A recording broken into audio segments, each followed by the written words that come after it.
to smart people believing dumb things. Exhibit A, Aristotle, a Greek philosopher of the 4th century BC, undeniably a very bright guy. Yet one of the things he said was this: he thought that the heavier an object was, the faster it would fall through the air. He reasoned it out in his head, thought it was true, he wrote it down, and people believed it for centuries.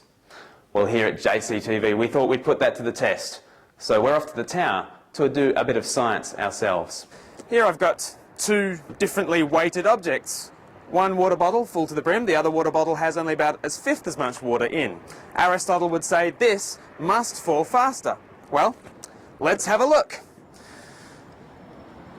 Everybody clear? In the name of science, bombs away.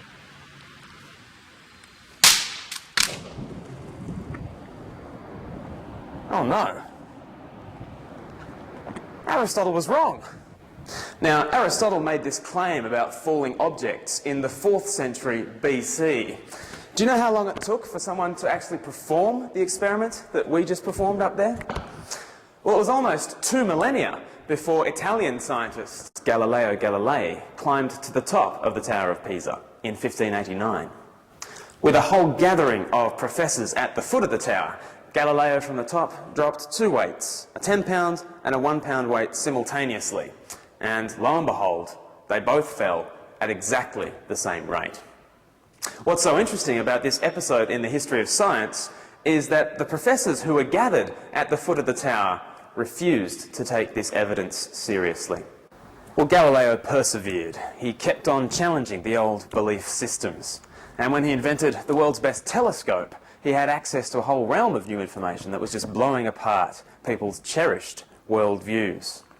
With this telescope, Galileo could prove to the professors of his day that rather than the Earth being the centre of the solar system, it was in fact the Sun.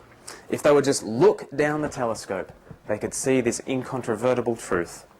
But the scientists of his day refused to look at the evidence. They would not give up their cherished world beliefs. They didn't care about the evidence. They didn't even want to look at the evidence. And so they remained willfully ignorant of the truth. Smart people can believe dumb things. Or as my mother is fond of saying, there are none so blind as those who will not see.